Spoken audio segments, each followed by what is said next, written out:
Janet Jackson gets us to the top of the hour. It's 7 o'clock now on the Q, 96.5 FM, WQCT, as we are getting ready to do a Meet the Candidates night, as promised here on the Q. And tonight with us here in studio is Heather Freeze and Jennifer King. Heather, the Democratic candidate for County Commission in Williams County, and Jennifer, the independent candidate. And along with them is our good friend Ron Osborne with the Bryant Times. And I welcome all of you in tonight. Good to have you guys. Thank you. Thank you for having us, Jim. It's good to see all your faces. And I think I just lost power on my board is what that was. It must have taken out a power cord here for me there. How's that? That's not a good thing. Yeah, that's always fun. Did we knock the strip over there, Ron, is what we're looking for at this point in time as we get things going here tonight. And somehow we turn power off that machine down the bottom. There you go. Now we're talking. Back on? Live radio is always fun. We had a mic stand fall over and turn our power off for us. So that's always a sign of good things to come, guys. That's the way I look at it. If everything works perfect when you turn it all on the first time, it's not a good night. If you have a bump at the beginning, it works very smooth from that point on. First of all, I think here's what I'd like to do to start with. This was going to be a Meet the Candidates night tonight that had Lou Hilkert along with the two ladies that are with us. Lou has opted that he wanted to talk to us tomorrow at 11 o'clock. And so as I have done on the sheriff's side as well, I'm going to start with Heather and with Jennifer. And Heather, we'll start with you. I appreciate you coming in tonight. And I guess I asked both the sheriff's candidates, why they wanted to come in and talk to an ordinary guy like me. How's that? So give me a little feel for, why you like this format and why you're here tonight. Well, I'm here tonight, just like I said before we got started. If you want the job, you show up to the interview. So this is a way that you get to interview us and the viewers or the listeners get to hear our responses and make a better judgment as to who needs to run this county. Yeah, wonderful. Jennifer, yourself? Yes, I love being here. As you know, if you remember this past April, I was able to come in and share my story, in regards to my son's cardiac arrest. So you were very warm and welcoming, and I knew what to expect coming in a second time. But yes, I appreciate the platform to, reach a broader viewing area and listeners. To state our case to the people. Why I feel that I am the choice leader for this county. Wonderful. The format tonight, guys, is going to be a little more laid back. We don't have a time restriction at all on this organization that we have tonight. We're going to allow you to really answer the questions as much as you would like, and as long as you would like, and as much as it takes is something that's going to happen tonight. So the format tonight will not be a 2-minute, 1-minute back and forth. And rather what we're looking for tonight is more of a little conversation between all the four of us here this evening. So we appreciate you being here. And Ron, why don't you open up a question for them? How's that? Sure. First of all, thank you guys for being here. We appreciate it. And thank you, Jim, for having me here as well. Start with Jennifer. Explain your decision. You're running as a non-party affiliated candidate. Explain your decision, why you decided to do that. Yes. I am running as an independent, politics aside, because I desire to be a voice for every citizen in the county. People feel unheard. On a local level, I just feel that politics have overrun things, have caused a bruise. So I just desire to be an independent candidate that can show compassion for both sides, to listen, to not favor one side over the other locally. I know quite a few have felt that one specific party perhaps has maybe had too much control, I would say. So that's why I'm running as an independent. Heather, you're running as a Democrat. Have you always been a Democrat? And why are you a Democrat? I have always been a Democrat, and I haven't been the best voter. I will definitely own up to that. I could have been a better voter as I was younger, and as you get older, I feel like you become more passionate about that. And my time at the Board of Elections definitely showed how important it was to vote. I guess why I'm a Democrat is I feel like they definitely stand for definitely some of my core beliefs. That doesn't mean that I only hang out with Democrats. My family members are Republican. My father and my mother are staunch Republicans. My grandfather's a staunch Republican as well. And even though I am a Democrat, just like Jen said, we are voices for everyone, not just for our party. And she's unaffiliated, so she doesn't have a party to have back her, which is, I'm sure, difficult. But I was a Democrat on the board. I continued that into this election. And I guess, do you have anything else that you want me to add to that? Sure. I'm actually kind of leading up to, we live in an overwhelmingly Republican county and region. You're running as a Democrat. Do you feel like you're at a disadvantage?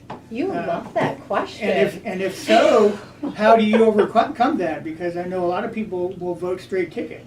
So That has truly been something I've already had to overcome. Even some of my friends who are Republican have never crossed party lines. And they've even been hesitant, knowing me, growing up with me, knowing how hard I work, to say, they still say, I don't know if I can cross party lines.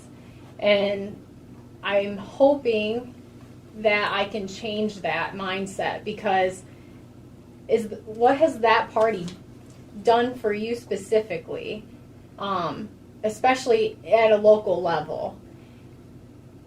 At this point, I mean, if your elected officials, just because they side on your party ticket and they're not working for you, is that something you should continue to vote for year after year after year? It's just something that I'm hoping to change the mindset of people in this county from getting away from. You vote for the person. You don't vote for a party. I would like to. Jennifer, you want to add to that? Yes. I've had a similar situation as well. Yes, people are just used to going through and checking their boxes. But again, from parties I've heard, I'll just say, I have always had very conservative values. And in the past, yes, I have leaned to the right. I am a Christian, I am pro-God, I am pro-life, I am pro-Second Amendment.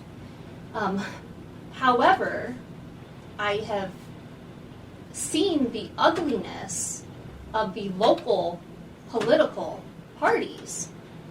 And I hear the outcry, and people are tired of the status quo. So, I'm urging to take the blinders off, and you don't have to check that box. You don't have to stay with that party if you're unhappy. If you want to change, the citizens are going to be the one to make that change. All right, let me ask you this. You neither one have the difficulty that Gary Moore will have, being a write-in. Both of your names will be on the ballot, okay, when they go to choose this. Do either one of you have any experience in politics at all? And if so, give me a little background as to what that might be. And Jennifer, we'll start with you. I did not set out in this to be a politician. I don't desire to be a politician. I am an average citizen fighting for the people. The one experience I guess I do have in regards to dealing with other politicians is as a parent setting out to try to change legislation regarding my son's cardiac arrest.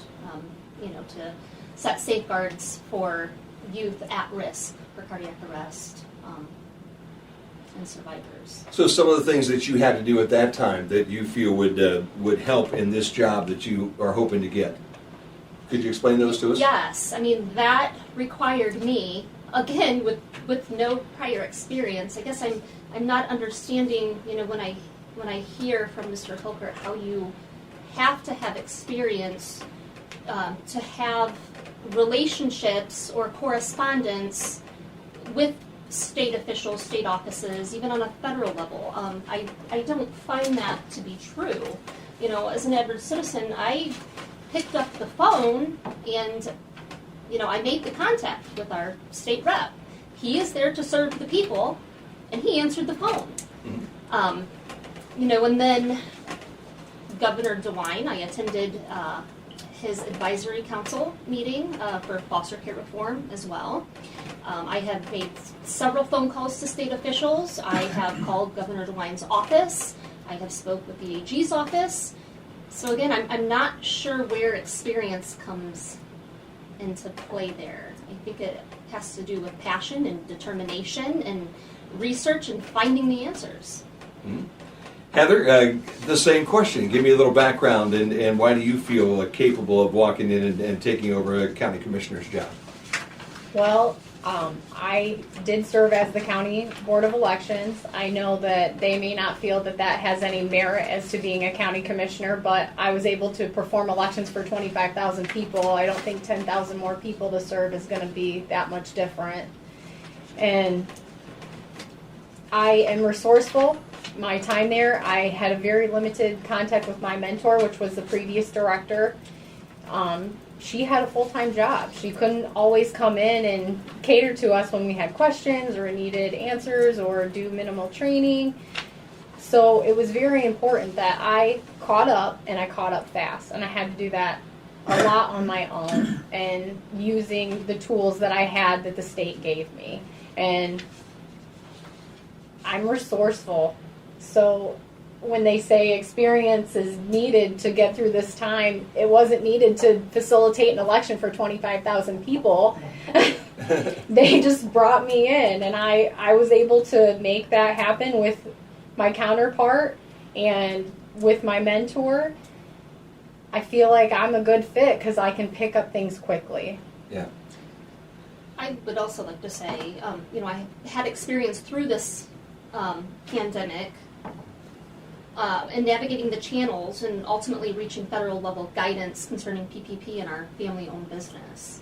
So, but the reality is, in regards to the pandemic, we are in uncharted waters. I say experience doesn't exist. So my ability to listen and research will be a great asset. Very good. Ron, you want to ask the next one? Jennifer, explain why you decided to run for the term that begins January the 3rd, or in other words, against Mr. Hilkert. Yes, I was strategic in the seat I chose. I evaluated the situation. I did my research, and I felt running for the seat that I am, I ultimately will be working with 2 specific commissioners, and I feel that one commissioner specifically shares a lot of the same passions as I do. And one of those passions is for families and children of this county. And he's also business-minded, like myself, a business owner. Mm-hmm. So obviously that is not, well, is it the other candidate that's running right now? I guess if I narrow that down just a little bit, Jennifer, do you feel like that's why you stayed off that other term? I'm not going to throw anybody under the bus if Okay. I don't have to. Okay. Okay, All right. Terry Rummel is also running. He's running for the term beginning January 2nd. Correct. But you deliberately wanted to run for the term January 3rd against Mr. Correct. Mr. Hilkert. Correct. Okay, I think it's opposite, isn't it? I'm sorry. The Terms? The terms. It could be, but you Okay. deliberately wanted to run Yes, against yes, Mr. yes. Hilkert. yes. Was that the case with you as well, Heather? Was I deliberate? Yeah. No. Okay. Was a coin flip? Eeny, meeny, Second miny, or moe. third? Yeah. Which one filed first? Who filed first? I was required to file in December. Okay, so you filed first, and then Jennifer came in later on that situation. Because obviously, from my perspective, it seems like if you were each running against a different person, okay, with a female voter that's out there and probably likely to vote for another female if they have that opportunity. Not trying to be a sexist here or anything like that. No. I'm just trying to think this thing through. It makes a lot of sense that one would be running against one of the male candidates and the other running against the other male candidate. So that was one of the questions that Ron and I talked about, was the mindset going into these two things. So Heather, you still kind of have the floor. Is there more that you'd like to say? Because I jumped in there. No. I don't think so. Okay. So when you basically you jumped in, you felt like this was the seat that you wanted to go after, and then when Jennifer came in, she felt the same thing. You could have very easily been against Terry. It could have very easily been either one. Yeah. I didn't have a particular seat. All three commissioners know exactly what I'm talking about when I say there's a small group of people running this county, and they also know what I'm talking about when I had let them know at the other debate that we had that one of the commissioners is meeting with board members outside of the meeting space. They all know who it is. Lou said it wasn't him, but he didn't. I mean, in honesty, he's basically acknowledging, yes, that is happening, but it isn't me. So. Okay, well. And to be clear, you told me that you're not alleging anything illegal. Oh, it's definitely not anything illegal. Right. They are allowed to meet with one commissioner, but this is a regular habit. And to create transparency and to keep anyone from being seen as creating a situation of impropriety, you should keep as many meetings in the public space as possible. That is to cover yourself. That it in no way, shape, or form trying to make sure you only bring things that are going to show agreement with the county commissioners and make them look better because they're always saying yes to you. You need to show that you are able to say no to individuals every once in a while. That's how the world works. Not everyone hears yes all the time. Yeah. So you guys have a conversation that I guess I was not part of. So your belief is at this point in time that two commissioners are allowed to talk together without having a meeting. Is that what I'm understanding? No, Just one. One. So two creates a quorum. Yeah, that's what I thought. Yeah. So we are having conversations with one commissioner and another commissioner at some point in time. Is that what we're saying? I'm saying there's one commissioner meeting with members of boards, Okay. other elected officials to discuss county business before it meets the public space. So the conversation is had, and then the topic is brought up in front of the commissioners, and this commissioner has already done some legwork. Not always Okay. is it brought to that space. If Okay. if that particular commissioner they spoke with doesn't think that it's good to bring it before the board or it's not something good to do at this time, it won't be brought up to the public space. And I'll ask this of Mr. Osborne. How's that? Because he's another member of the meeting. Ron, do you ever get the feel that might be happening in Williams County? There's no doubt. It's more with some elected officials than others. Mm-hmm. I'm not saying it's all of them. Right. And I have no reason to believe that they're making decisions or doing anything illegal. I think that just is kind of the way business is done sometimes. Yep. And there's also personal relationships, not just business, but personal as well. So what's our concern at that point in time, folks? Why are we worried about that happening at this point in time, Heather? I feel like in my particular situation, we were discussing something at a board meeting. And this is also happening in other boards. They're discussing items in a public forum, and it should continue that way. There should be no reason that it needs to go to one commissioner first before it then hits their plate. For them to vet it before it goes to another public meeting, I'm not okay with that. Sure. Mm-hmm. Jennifer, your thoughts on that? Are you aware of what's going on with something like that, and what do you think about that? I am aware. I'm also aware of, when there's some serious concerns brought to the commissioner's attention, sometimes it is swept under the rug, never to be heard of, which it's the right of the citizens to know, I believe. Yeah. I myself have been denied several times on the agenda. I'm sure a lot of people have read my letter that I published. I hand-delivered a letter to the commissioners, Mm-hmm. and also released it to the citizens.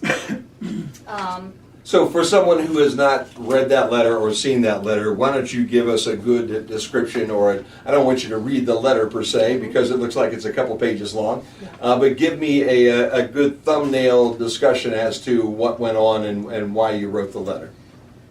Yes. I was very concerned about a situation from a certain department, and I was denied an appointment. I approached the commissioners, and I would like to address too, at the last Meet the Candidate night that Thursday with the chamber, this was brought up a little bit between Lou and I. Mm-hmm. And I feel that things were misconstrued. He had mentioned that if I called, I didn't leave a message. Well, another issue is they screen phone calls. And if they don't want to talk about something, or they don't want to deal with an issue, they're not going to take the phone call. So, it really upsets me. After hitting brick wall after brick wall, the only one I hadn't talked to yet was Mr. Hilkert. And I went in there hoping, not really knowing Mr. Hilkert that well, and knowing though that, my family knew Mr. Hilkert from way back, and, they had a lot of respect for him, and I was led to believe, that he would be compassionate and caring. And when I went in there, I introduced myself, but I feel like things got a little twisted to the public. It was asked if I was relation to certain kings. Mm-hmm. And I did say, that Tyson King was my husband and who my father-in-law was. Lou gave my husband his first loan. So, things were twisted in that way, and I don't know what his angle was per se, but he said that I, made sure to mention who I was related to. And then another thing that really upset me is, when he realized then, everything was smiles, but when he realized then why I was there, the whole demeanor changed. His attitude towards me, very standoffish, basically closed me down, when I said, I'm really concerned about things that are going on. And he did, as he mentioned Thursday, said that, highly respectable family, he respects my family, and I said, well, that is good to know. With you feeling that way, then it's safe to assume that you would be heartbroken to know what our family has went through with certain departments in this county. And that's when everything changed, and he looked up at me and, in a dismissive tone, said, "Is that all?" Okay. So, yeah, my heart sunk, and I did say, well, I guess so. I guess that is all. What more can I say to deaf ears? So I did say, if you care to know any more with what is going on, then please feel free to reach out to us. And I find it strange, the word that was used, that I stormed out. I never stormed out. So I just can't help but wonder, had my husband came in and approached him, if it would be different dynamics or different choice of words. Is it because I'm a woman? I don't know. I think I just feel really disrespected. Did he made the comment in the last Meet the Candidates night that you didn't leave any messages for him? He didn't know that you called. What's your thoughts on that? What's your feeling there? Again, I have so many records to even count. I have my call logs. Other departments are saying they didn't receive phone calls, but I have my phone logs. I have visit logs where I went up there personally. So yeah, I mean, I guess I have the proof. Did you leave a voicemail? I Yes. guess so. There was a Yes. voicemail. Yes. I From your left one. perspective, there Yes. was a voicemail Yes. left on Lou's phone. Yes. I Was did leave a this voicemail. Jobs and Family Services? Is that what we're talking Yes. about? Yes, it was. Because if we're going to talk about things, obviously there were some difficulties. Our last sheriff had a situation where, and I made this comment to both the sheriffs in the conversation we had, where I felt like our last sheriff had a situation with Jobs and Family Services at one point in time, and I felt like he jumped up and down and waved his arms and screamed and yelled and did everything he could from conversations that I had with him in the past.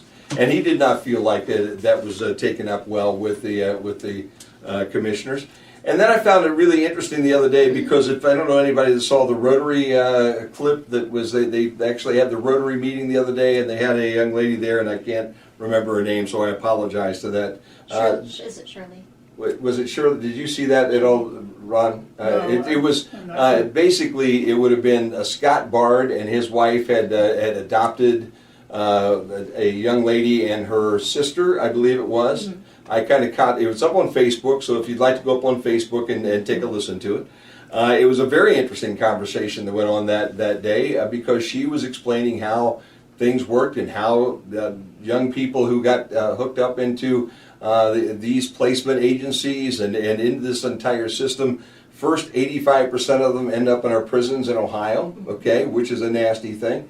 And then all of a sudden, the voice from the back, which sure sounded like Terry Rummel to me, okay, said, well, there's only one of us that's really kind of standing up for this. And then he did call out both names, okay, Yes. at that point in time to say that, you know what, I don't feel like Mr. Davis and Mr. Hilkert are doing a real good job at overseeing this and looking at this, but I'm here and I'm standing up for it, and you can count on me. And if you've got any problems, let me know. Okay? Yes, and he reiterates that actually in the July 25th, 2019 Commissioner Minutes, when these issues were finally brought up for damage control purposes. Mr. Rowell did speak up and said at 10:12 a.m. it is obvious that the board is 2-1, and that was after. Phone calls were discussed, and Mr. Davis saying no thank you to phone calls. I'm telling you right now, I don't want any phone calls. It is an interesting situation, and we're off to a good start. One of the things you'll find, ladies, when we're here is that we do have to pay some bills. We do have some sponsors tonight, and I have to take care of them right now, so we will step away. We have two of the county commission candidates with us here tonight, Heather Freeze and Jennifer King. I also have Ron Osborne with me from the Bryan Times, and we'll be back right after this timeout. And it is 7:30 now on the Q96.5 FM. Ron Osborne is with me here tonight along with Heather Freeze and Jennifer King. And Ron, why don't I give you the opportunity to ask the next question? Okay, thank you. Go back to Jennifer, because I want to follow up. You are telling me and the county that you've been denied an opportunity to get on the commissioner's agenda. Can you cite the reason, and do you have documentation for this? Should I go ahead and read the response? Sure, please. Okay. Since, they didn't release this to the public, but my letter was to the public. Okay. So, it's addressed to me, Dear Miss King, and it came from Williams County Commissioner's Office. The board received your letter dated September 22nd, 2020. While we always welcome suggestions and opinions from Williams County residents, your letter is troubling in a few respects. You asked for a private meeting with the board. Perhaps you are not aware of the requirements of Ohio's Meetings Act. A majority of the board cannot have a prearranged meeting to discuss county business except in a properly noticed public meeting. Meeting with you privately would violate the law. It is concerning that you would suggest an illegal act. So I'm being accused of suggesting an illegal act. Now, because, I am not officially in the office, to me, I was giving options. If you are embarrassed on what is going on and you don't want to have an open meeting, or if there's certain laws, like ORC codes, that prohibit having an open meeting, what I was suggesting is executive session. And my words were twisted. So I was denied both open meeting and executive session. We note that you've tried to speak to the board about specific instances of child welfare cases that are confidential under state law. We declined that invitation because we presumed, nearly all county residents, remember all too well how a former elected official that violated that law was convicted and received a suspended jail sentence for those illegal actions. Managing the sensitive and complex details of Child Protective Services and any other county agencies is one of our most vital responsibilities as county commissioners. We will not blunder into the same type of criminal law violation that the former elected official did, and we decline your suggestion to do so. Should you have evidence of criminal wrongdoing by any county employee, Special Prosecutor Mark Weaver continues to have a valid appointment that authorizes him to investigate and prosecute crimes in the county. If you have credible evidence, he can be contacted at his Columbus law firm. So that's not all of it, but that paragraph there is very, very concerning. The fact that I am not asking to talk about other people's child welfare cases. I am talking about my own personal experiences and my concern for my children. To be honest, you know, I am all about being transparent and open and honest with the community. You know, I have had a rough childhood. You know, a lot of people know that, you know, I am a former foster child, so I advocate for foster children. I am a domestic violence survivor. I was in a relationship for over 10 years, in a severely traumatizing relationship. It was by the grace of God and the help of an agency, an organization in our county, Sarah's Friends, that I am here today, that I survived. However, my two oldest boys, who I have from this previous,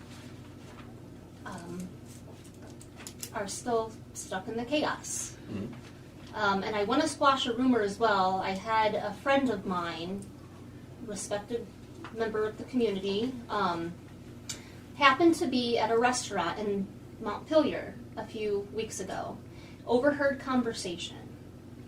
And one of the rumors was I am going through a nasty divorce and I'm going to lose one or two of my children. Well, I can tell you, I can promise you right now, could not be farther from the truth. I have a wonderful, wonderful husband, you know, who I specifically prayed for, and God answered my prayers, and we have 3 beautiful children together. So again, that's the problem with telephone and rumors starting. So I think they have that confused with, you know, my past relationship. So, you know, I reached out for help concerning my 2 other children, and I can tell you this county has not been supportive at all. I can tell you firsthand that they are not supportive.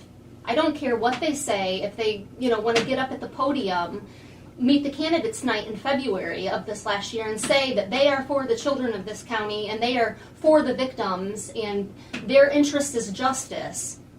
Well, I am here to say that is BS, and I disagree. Because not once would they listen to me, would they acknowledge the abuse that has taken place, the abuse that myself and my husband and my family continues to go through at the hands of my abuser. They won't acknowledge. My children are suffering. Jennifer, is that the reason why you decided to run? Is this primarily, is this, I mean, because if you listen to people in the street, there are times when you hear The only reason Jennifer wants to run, okay, is because she really has an issue that she is very solid with and very passionate about. And much past that, we question, we wonder. Oh, no, I'll tell you, my eyes have been opened. This has been an experience. I have met so many different people through all walks of life. And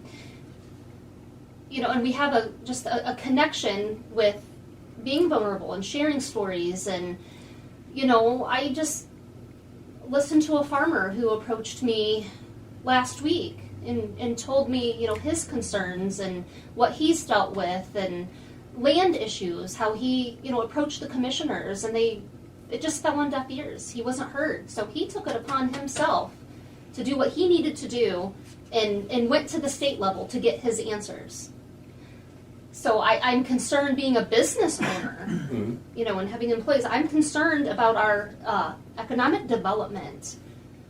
I'm concerned about our youth. I'm concerned many different aspects. Concerned about these small business owners and how we're going to get through this pandemic. Okay. Heather, we've kind of given Jennifer an awful lot of time there, and I apologize. We did not forget about you. How's that? Okay. That is not that way. From the other standpoint, are there similar things right now? Obviously, Jennifer is very in tune with this one issue. Are there issues that you feel that you have to address and you needed to address, and is that the reason you ran? The reason I ran was really because I know that there are other elected officials and there are other boards throughout this county that are dealing with the exact same issues. And the support that I've gotten because just for running has been immense. My main issue is to create a better working Williams County. And I know that seems kind of all-encompassing, and I don't have one straight issue I'm going to power into. Mm-hmm. And I hope that leaves my mind open to the serious concerns that our citizens do have that maybe we can tackle together. Well, hopefully I'll be the next commissioner. Exactly. Ron? I got to backtrack. Jennifer, there was a letter that you read. Was that signed by all three commissioners? No, it was not, actually. So... Do you feel like the other two commissioners understand that you were trying to get on the agenda? Is that clear? Do you feel like that's clear? Oh, yes. I asked specifically. Yes, and actually one commissioner... But the letter from Lou was addressed to you. Yes, and it was signed by only Mr. Hilkert. But was there any other feedback as to why you couldn't get on the agenda? Do you have anything in writing? Or? No, nothing. Okay. And that's why I would like to propose a resolution getting into office on how we handle agenda appointments and taking the concerns of citizens, county employees. Yes. So, there needs to be more of a concrete answer for allowance or denial. It needs to be on paper, and the person requesting deserves a copy of that with the reasons. Okay, very good. Ron, you have another one, or would you like me to grab the ball here? Go ahead. Both the sheriff's candidates, ladies, have said that the biggest problem that we face right now in Williams County is the drug problem that we have. Heather, let's start with you. Do you concur with that, and how do we solve it? I definitely concur with that. I grew up in a home that was plagued with addiction. We definitely have a huge problem facing us. It is not brand new. We have been facing this problem for a very long time, and it has only gotten worse with time and with accessibility to drugs.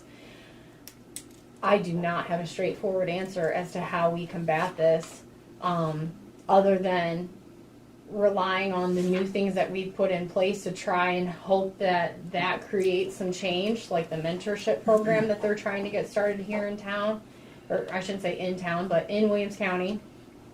is going to be vital for our youth to get them on a different path. You know, if they're headed towards where they may end up in jail or, you know, end up using. We also need to work on better rehabilitation programs in this county. That could definitely use some work. And because the offenders that keep using, the amount that they end up back in jail is just, it's insane.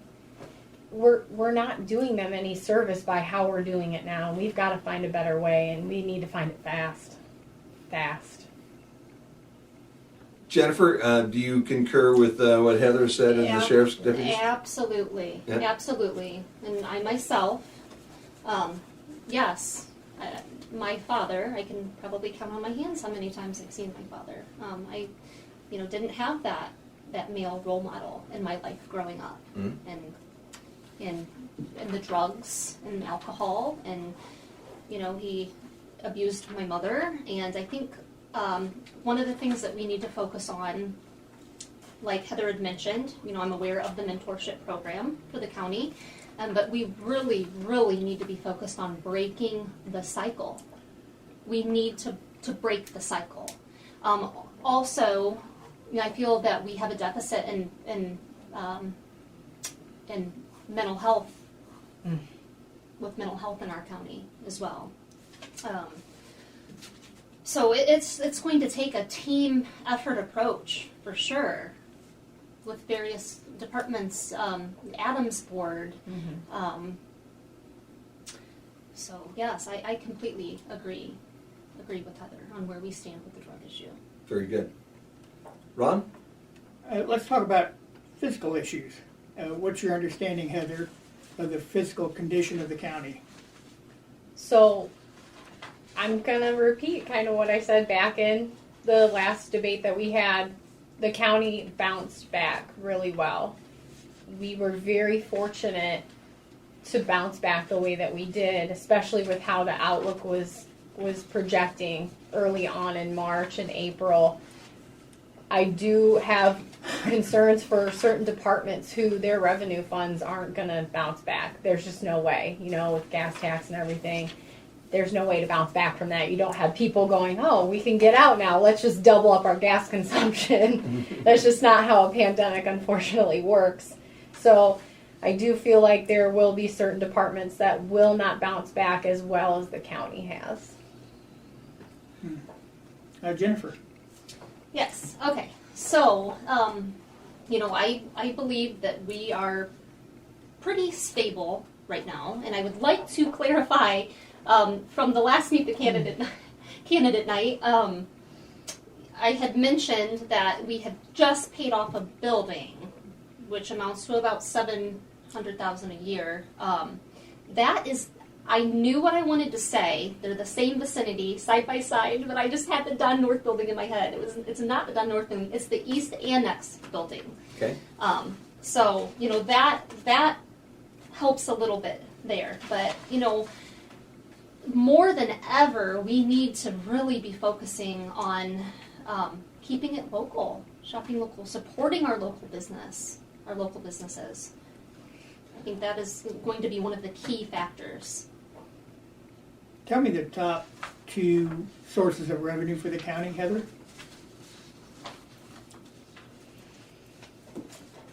Well, income tax, And sales. how has COVID affected our finances?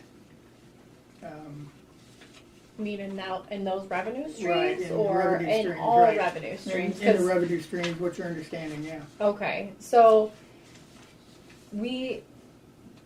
from what I've read on the commissioners' meeting minutes, they had asked departments to be conservative with their budgets, and in anticipation that their revenue streams would not bounce back, trying to cite that this may be a 2007, 2008 recession type thing. We have truly bounced back. And when I say that certain revenue streams haven't, those are specific to those departments, not to the county. So the county is doing very well, and we should be okay. Now, yes, Lou should definitely weren't concerned for 2021 because COVID is not going away. It's definitely something we need to prepare for. But at the same time, let's be cautious and watch how things are going and not go into panic mode. Jennifer, how have the current commissioners handled the fiscal challenges from COVID and other things this year? And what are some specific examples? Well, first of all, I want to say, in regards to what Heather just answered, they have made, I believe, a 1.4 mil cut. But also it helped the stimulus that we all received. That has helped.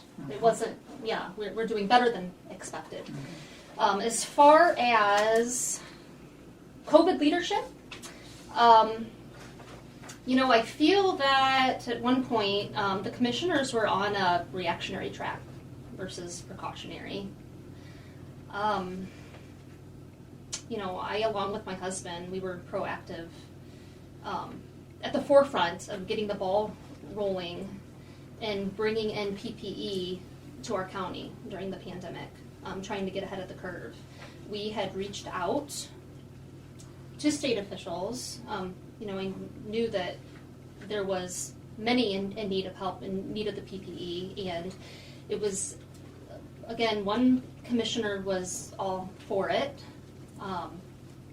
and he took it back to the other two, and it was denied. And consequently, very shortly after, there was an outbreak at CCNO. So we were able to supply what we had to them, but we didn't. Quite a bit was gone by the time they came back and needed it, which is unfortunate. Well, let me ask you a pointed question. Why should I trust you with my money if you're a commissioner? Why should I trust you to make the right decision with my tax money? Well, I just want to let everybody know this does not fall solely on one commissioner. There are three of us making these decisions, but I want to point out that the treasurer has a tremendous involvement in this. That is her specialty, just as the engineer's office, and it is a team approach. The commissioners are an oversight board. Mm-hmm. Heather, what is it in your background that I can trust you with my tax money?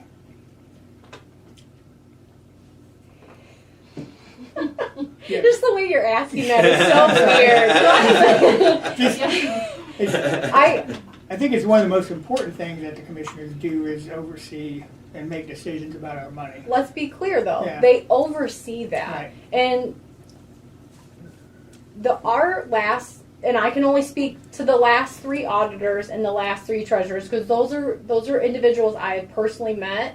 They were strong individuals who kept those commissioners in line. It was not solely their responsibility to make sure that the county was solvent. But you also have some education experience in that realm, is that right? I do. I've been in banking for 8 years, and then I do have a bachelor's degree in business as well.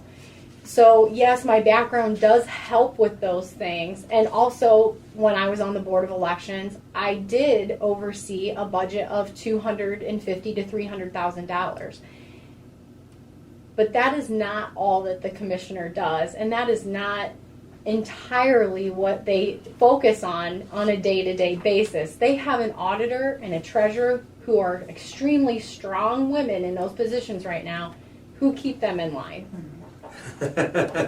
I would say something, but my wife will get mad at me if I do that, because she does keep me in line Kathy too. should. Exactly. That's what I was going to say. She keeps me in line, so I appreciate and understand how that works. And How's that? interestingly, as an aside, in the ORC, one of the main responsibilities of a county commissioner is over drainage issues. and that having covered them for X number of years, you see a lot of drainage issues. Is that anything you've thought about or have any input on, either one of you? I have talked to Todd Roth because you see him in the meeting minutes constantly. Yes. So obviously they lean on him too, and Brian Fritsch and all the other individuals in their office to make sound decisions on taking care of those items, if that's what you're talking about. Yeah, sure. Yeah, exactly. Yeah, I've been following the commissioner minutes as well, weekly. When we had the Kunkel sewer project going on and the Bona Vista drainage issue. So yes, I was following that, and I know at one point they had about 5 options on the table with the Bona Vista and which avenue that they were going to go. But yes, I mean, Todd Roth is the backbone to that operation for sure. For sure. And his 30 other employees as well. I'm sorry, yes. I only know 2 of your names. Yes. I'll get better. Let me keep it on that line, because if either one of you are elected, you will be the first female county commissioner in Williams County. Okay, Not ever. Okay, is there one in the past? So inform and enlighten me, Heather, because I was not understanding that. I believe Roseanne Fisher was a county commissioner Okay. in the late 80s, maybe early 90s. Yeah. Okay. I think so. That's before I got here, so I apologize. Understood. That's I okay, apologize for not knowing that. Yeah. But it's still, there's been one, if that's the case, okay? There have been hundreds of male county commissioners in Williams County, all right? Some would say it's a male job, okay, if you go to the old-fashioned way of looking at things, okay? So for those who would say something like that, Heather, we'll start with you. Why isn't a county commissioner's job a man's world and man's job? I'm not really sure where it came from that it was a man's job. I think it's just that the men have been the ones to go through what I would call the Republican training program and have gone through that to get to the county commissioner spot. Jennifer and I aren't a part of that program because of our affiliations. So we're standing alone on our own. Yeah, well, and that's good. Brian just elected their first female mayor, and I think Carrie's doing a wonderful job of being the mayor. It's not a fun job, that's for sure, and neither will be a county commissioner job. I definitely feel for her, and I'm going to speak about something that happened this last summer in regards to the signage in Bryan. A news source that came to Bryan to report on the citizens' issues in regards to the signage being placed in the time frame that was in the ordinance. I had made a comment with that. It didn't fit their narrative, so they didn't play the comment or even report it. And I feel bad for Carrie because she was basically slated to that she created this rule when she walked in, and that's not the case. That Bryan has always been very strict with their political signage, and it was very disheartening to hear that, even after they voiced their concerns with that news organization, only one person then went to that meeting to then, follow up with that, at the city level. Mm-hmm. I just hope that isn't because it isn't a welcoming environment. I want to assure the public that it is. And let's hope that Jen and I can also create that at the county level. Jennifer, your turn. Why is the county commission job not just for the guys anymore? How's that? Well, I don't know if it's always, I don't think it's always been just for the guys. Evelyn Marie Hoffman did run in 2004. Yes. Okay. But she lost. Okay. So. Well, I do know that, there's training for newly elected officials, for commissioners that I plan on participating in, and I can't wait to meet other female commissioners at this training session. But no, I mean, I have read the Ohio Commissioner Handbook many times over as well, just as Heather has, and and it talks about all different walks of life that commissioners come from, including farmers, nurses, teachers, homemakers. I think, that is the ideal candidate for the county, just a people's people. Very good. And I agree with you. And there are county commissioners all over the world nowadays who are females, and it is a wonderful thing. And I'm looking forward to having females more involved in what we do every day around here, because I'm not the sharpest knife in the drawer, that's for sure. How's that? I go to my wife every day to ask for advice, so that's a good thing. How's that? It needs a mother's touch. You're a dog mom. I'm a dog mom. Yes. All right. We have Heather Fries and Jennifer King with us now. They are running for the Williams County Commission. I also have Ron Osborne with me. As always, we have to pay some bills. It's the top of the hour. Almost 8 o'clock on WQCT 96.5 FM and 1520 AM.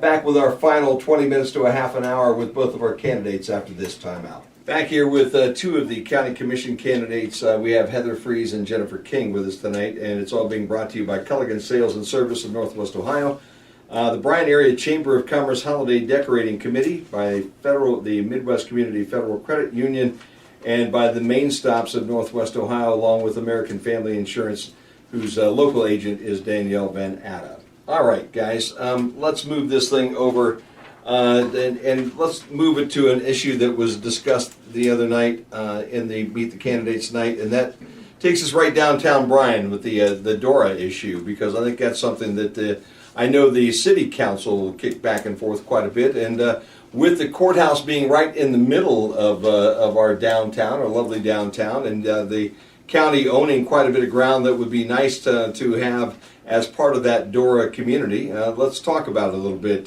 Jennifer, why don't you start us off? What do you think about Dora for Bryan, Ohio, and Williams County? Yes, I think it's a wonderful thing. Doing research since last Meet the Candidate night, I wasn't so familiar with the subject at the time, but I did mention about the courthouse grounds, it being a respected place for families and the community.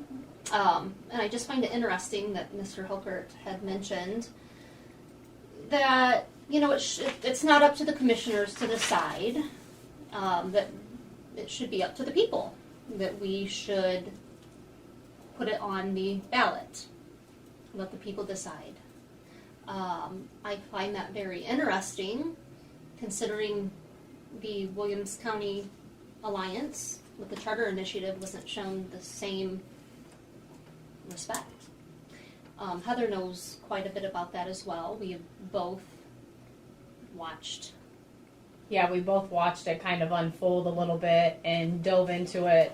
Got records from the AG's office in regards to the investigation that kind of played out. And I do find it interesting and a little concerning that an inexperienced director deemed that petition unconstitutional on his own, as far as what I'm told, unless they presented that to an attorney prior to it going before a board. That is not information I'm privy to. And I do find it concerning that not only were they going to, I feel like they knew that they were going to deem that petition unconstitutional, but then to take it a step further and not only remove a part petition, because the circulator did not follow the correct protocol, they do a full out investigation in regards to one part petition to, basically discredit this initiative that the Williams County Alliance was trying to do. Mm-hmm.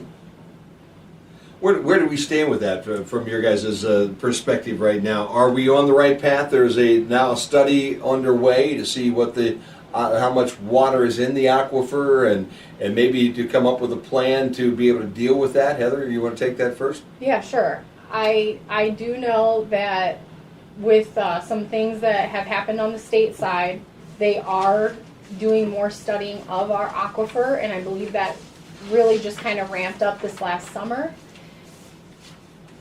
I don't think that the initiative that they originally thought out is going to be pushed any further by that organization, and I don't foresee the county commissioners taking any initiative to find alternative routes to protect our aquifer. Okay, Jennifer? Heather answered it very well. I probably couldn't say anything Agreement. to it. Yes, Oh my absolutely. gosh.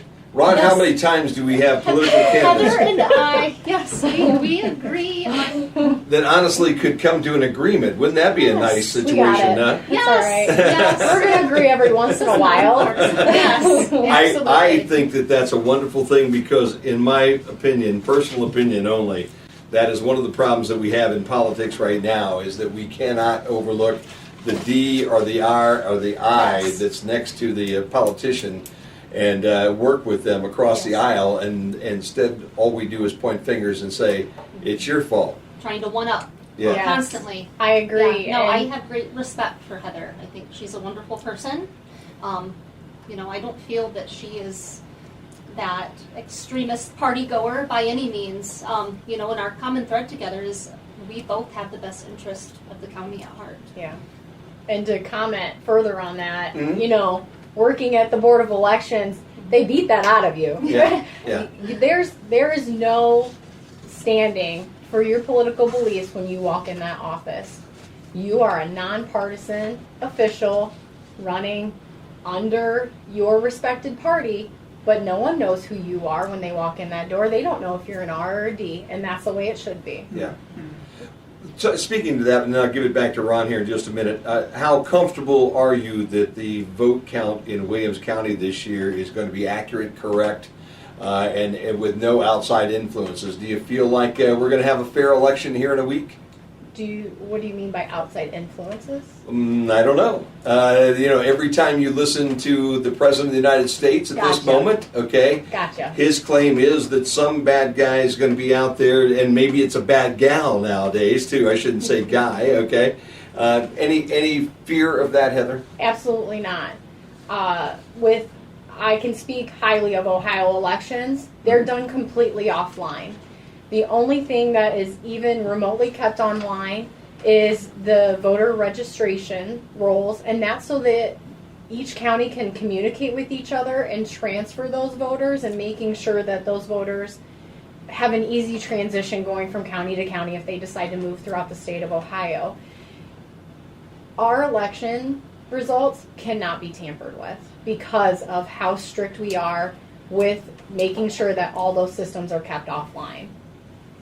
And I have full faith in those election officials that we have there and our board. They're going to have a safe and accurate election.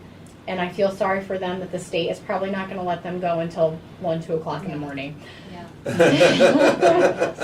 Jennifer, Yes. yourself? I have full confidence. That's what I was going to add to Heather's is yes, I have full confidence in the election board and the staff members there. But I will say, yeah, Heather is the expertise when it comes to the election board and everything election related. So, Ron, your turn. For both of you, I believe this is your first time running for public office. Is Yes. that right? What have you learned from this experience so far? Heather? This feels like I'm back in elections. And you served for, as I remember, a year and a half? Is that right? As the director, As the and then I director. was a senior clerk for the duration of my time until I resigned in November Okay, of last year. yeah. So I do feel like I am back in the election room again. I feel like I've been working this whole presidential election. I probably haven't had to deal with the questions and the comments that you typically get when you work at the Board of Elections, but this is by far the longest interview I've ever done for any job, which I'm glad to do, but it's the longest. No doubt. No doubt. Have you learned something about yourself, professionally or personally? I have more grit than I thought I did. Interesting. Yeah. Jennifer, how about on your side? I've learned I've learned several things. I have a new favorite verse, which I'm now thinking of every day, and that's, James 2:26, faith without works is dead. You can have the most experience in the world, but if you're not willing to use it, what good is it to the citizens or community? I've learned probably one of my biggest challenges is keeping balance, because I am so passionate and I get so involved in important issues that I need to be specific about keeping balance. And about my biggest strength, I've realized is not drawing on my own experience, but drawing on others, placing good people around me. I have met some really awesome people through this journey, and they've become my mentors, including a former commissioner. So when making decisions, knowing when to seek wise counsel. Both of you, this is your first time to run. Let's assume that neither one of you are elected this time. Will you run again the next election, the next time that you have that opportunity? Is this something that both of you have your sights on and your goals ahead of you to eventually make this happen? Because even a man in this world has had a hard time. Scott LaRoe, I got a lot of trouble calling him Scotty one time, okay? But Scott had a difficult time the first time through. He ran a second time, okay? Are either one of you going to pursue this if it doesn't happen this time, or is this one and done? I really cannot honestly answer that at the moment. In my life, I let God lead, and I feel that at this particular time, this was my calling. So if I don't win, then that was God's will. But when He closes a door, He will always open another. So I can't tell you what that would be at this moment. Heather? I'll see you in 2 years, Brian Davis. Okay. If it doesn't happen this time, this is something that you're very much focused on and willing to do. And I applaud you. This is not an easy thing, and Ron and I both understand that. It takes an awful lot of effort, an awful lot of work when you run for any office. Yes. Doesn't it, huh? Yeah. Everybody agrees in this room. How about term limits, guys? Okay, say you get elected this time. All right, there are no such things as term limits for a county commissioner. Should there be? Yes, there definitely should be term limits, because, I even feel like even myself, you can lose touch. Mm-hmm. After doing a job a certain amount of time, you just lose touch with the base of why you were doing it in the first place. And a term limit can keep fresh perspective. You can't expect to move Williams County forward if you've always done, you're always doing what you've always done. You have to be willing to change. And sometimes that change means that you're not in that position anymore. Mm-hmm. Jennifer, yourself? Yes, I had a little story. I was debating, on sharing it, but it kind of gives you perspective. So you know what you want, and you put everything into achieving it. Then one day, your efforts finally pay off, and you hit your first milestone. You've achieved your goal, so you've set another goal. You work hard again and achieve that one. You start to feel unstoppable. Success seems to be yours. But little did you know, complacency has you in its sights. You've now become so comfortable, you don't think that you need to work as hard for your next win. After all, you have experience behind you, and you've done this a million times.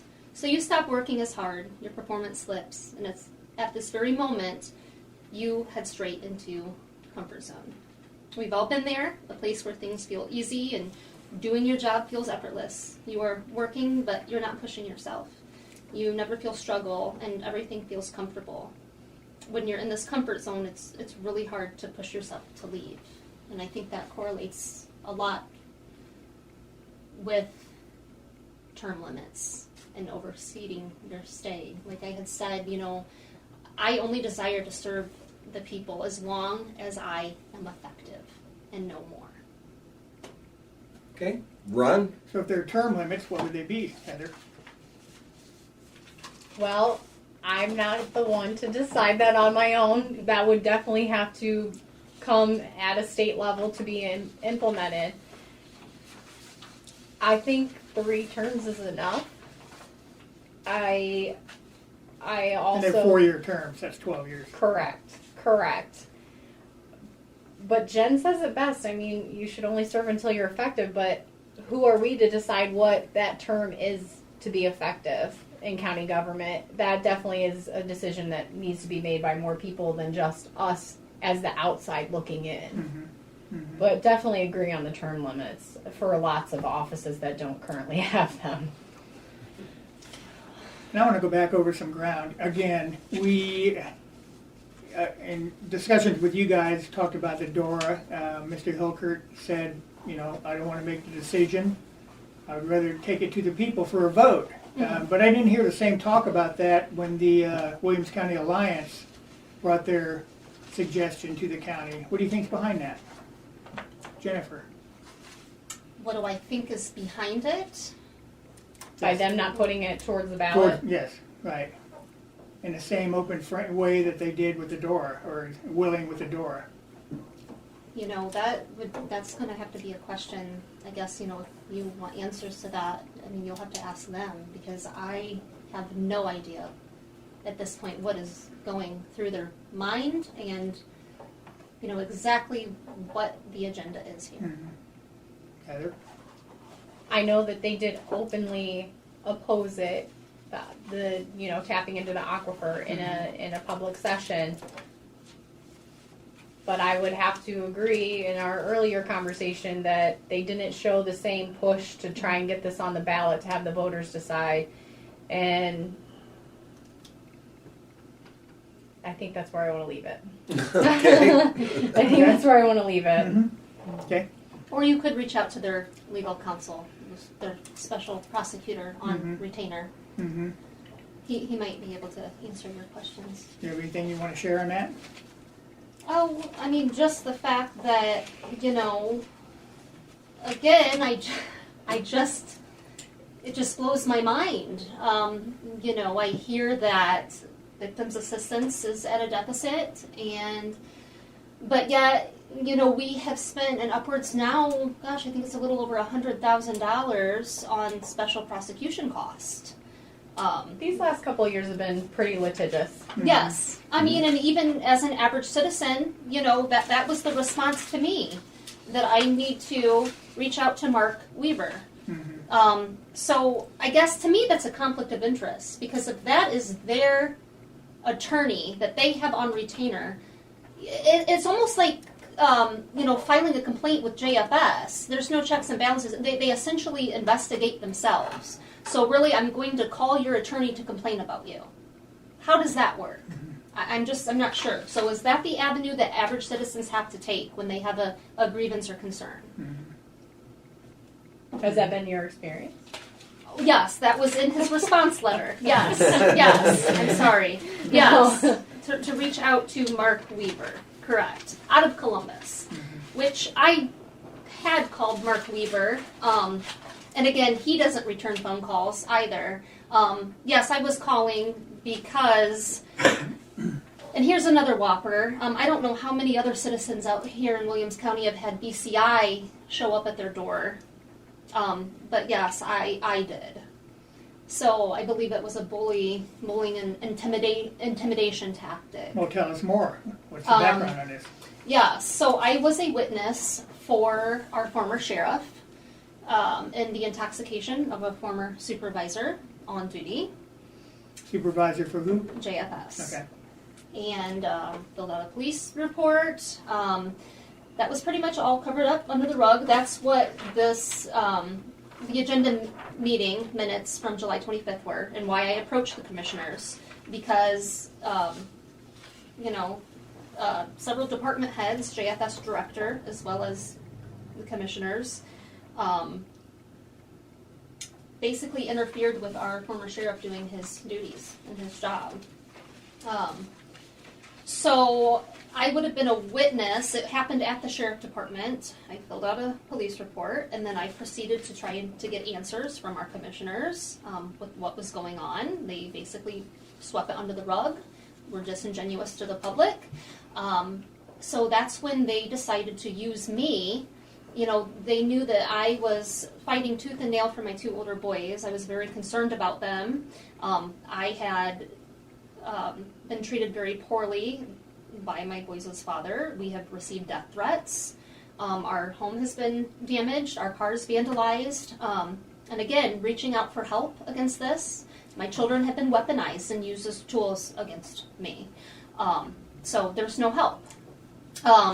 So basically they called me in. I was convinced that the only way to get a solution to my concerns was to meet with the prosecutor, the assistant prosecutor, because I was told that she's their legal counsel. So none of them seemed to know what to do, the director of JFS, the commissioner. So I was talked into meeting with her, feeling that I believed I was going in to air my grievances, but it ended up very clear after about 10 minutes of being there that I was not there to air my grievances, to get down to the bottom of things and for them to, you know, hear what had happened at the sheriff department that night. They were using me as a pawn to further go after our sheriff. So at the time, I was in the middle of custody issues with my ex and my boys, and they basically hung that over my head and put my case over my head and used that to be a witness against our sheriff. And I was not having any part of it. I said, I know, you know, what you're trying to do here, and I don't play that game. So probably a week later is when I had BCI show up at my door, trying to strong arm me into being a witness. I never ended up being called into court, but yet my name was thrown out to the public. And What kind of witness? Witness? A witness for them against our former sheriff, even though I was a witness for him before that. So they came after him with charges, the second set, supposedly accusing him of releasing confidential information to me, which wasn't the case. He was ultimately found not guilty of that. But really, to me, I mean, that's tampering with a witness, intimidation of a witness. And what I'm very disgusted about as well is, you know, I feel that politics have no business in family court whatsoever in child custody cases. But yet I just feel like, you know, I have been, what is the word, just treated very poorly since coming out and running, filing my petition, and yes, I mean, I have just been hammered one over and over again. Do you have an active case with JFS right now? No, You no, do not? no. Okay. So you would enter as a commissioner if you're elected without an active case? Oh, yes, Okay. no. And what do you mean by that? An active case with JFS? Yes. And case file with JFS? Oh, okay, no. Okay. No. Yeah. That's what I mean. Okay. Yeah. Folks, we're almost at the bottom of the hour. Ron, any more questions that you have that you'd like to put in there one last time? Heather, what's the first thing you want to do if elected commissioner? Hold the other county commissioners responsible for holding public meetings. Now, explain that if we have a little bit of time. Ask them how they get information. If it's, you know, even presented to me, how did it make it to the, you know, the commissioners meeting? Or, you know, if someone approaches me, hey, I talked to so-and-so about this issue, did you hear about it? Bring that up in a public meeting and hold them accountable. This harkens back to transparency was a big issue, big word at the last forum. Yes, Yeah. yes, and it should be, because I realize that this has just been hammered on, especially at all levels of government. And it's because people don't trust the government anymore. And the reason they don't trust them anymore is because you're not being transparent. And sadly, when I tell people about the transparency issues, they know what I'm talking about. I don't even have to elaborate. With commissioners. Correct. Specifically. Yeah. Specifically. Jennifer, what's the first thing you'd like to do if elected? I think the first thing that needs to happen, first off, like Commissioner Rummel had said, there is going to be a huge learning curve. Private sector works nothing like government. So, I think the first thing is just absorbing, listening, learning, researching. But one of the first orders of business that I would like to address to tackle is this monstrous issue within JFS. I want to get that tackled. I want to make this community safer. I want to not only help the families and children, but I want to there are some good, genuine social workers up there. I know there are, and they don't deserve to work in the environment that they are. They deserve better. So I want to get that tackled. I want to, get that taken care of, addressed, and I want to move forward. We need to prioritize things. But to me, that is a number one issue. And then we'll work our way down. So that's what I plan on following through with what I say. Very good. All right. Here's how we'll end this. We'll start with Jennifer. Give the folks listening right now a reason why someone should go to the ballot next Tuesday or vote earlier right now and cast that vote for Jennifer King. So do you want me to give a closing statement? Please. I'll give a closing statement, kind of like I did last Thursday for the many viewers that didn't get to hear it. So many know me as a tenacious force for the greater good, someone who will not be bullied, intimidated, or controlled.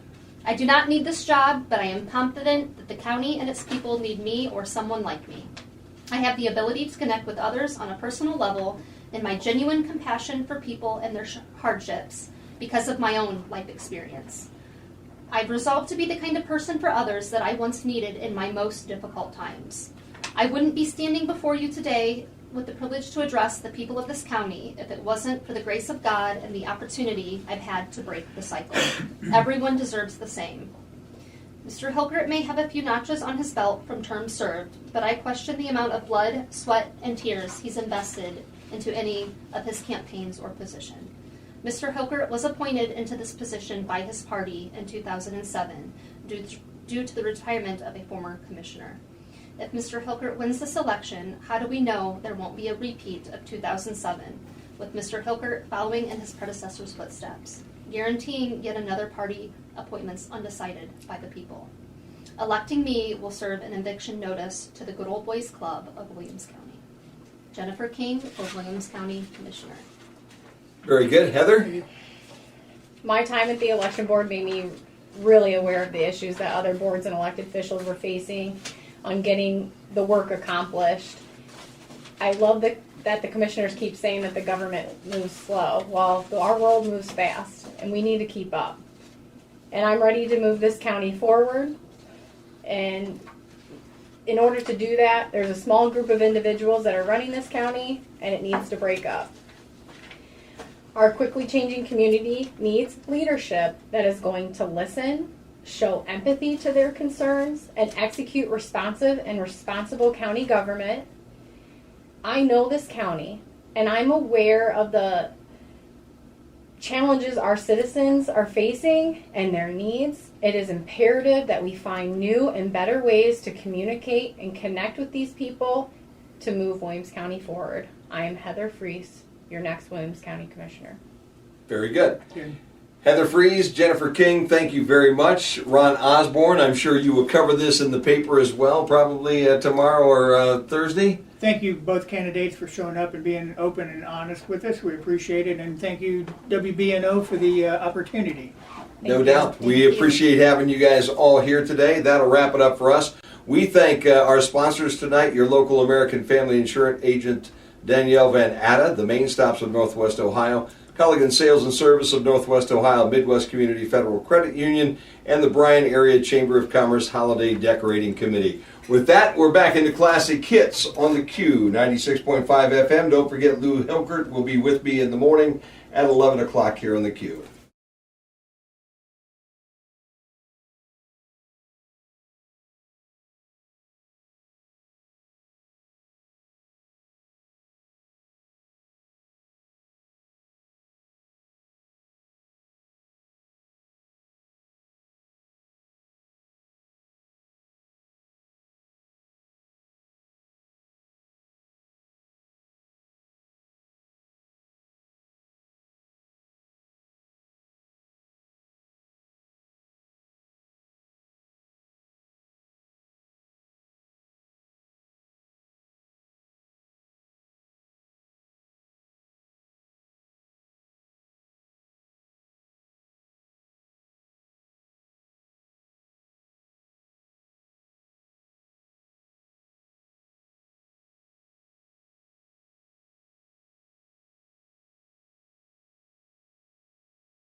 We thank our sponsors tonight, your local American Family Insurance agent Danielle Van Atta, the Main Stops of Northwest Ohio, Culligan Sales and Service of Northwest Ohio, Midwest Community Federal Credit Union, and the Bryan Area Chamber of Commerce Holiday Decorating Committee. With that, we're back into Classic Hits on the Q, 96.5 FM. Don't forget Lou Hilgert will be with me in the morning at 11 o'clock here on the Q.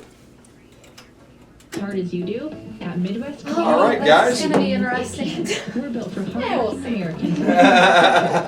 Oh my goodness. We share our profits with you. It will be interesting. Not stock. Tomorrow at 11? That Yeah, means better tomorrow at rates, 11. It will lower be fees, fun. And money that works I for promise you. Not someone else. Do you guys have the We can make your online? financial goals. Okay. You go up, you can either go up to our website and then you click on there, or you can use the Okay. TuneIn app. We're on TuneIn as well. Okay. Okay? American Family Insurance. And then we're recording that one as well. I'm very interested to hear the questions In you the have. financial future, we'll cover the things that matter most. Yes, well, it will be interesting, I promise you. How's that? It will be an interesting day. That's all I'm going to say. Yeah. Yep, it will be an interesting day, and I'm looking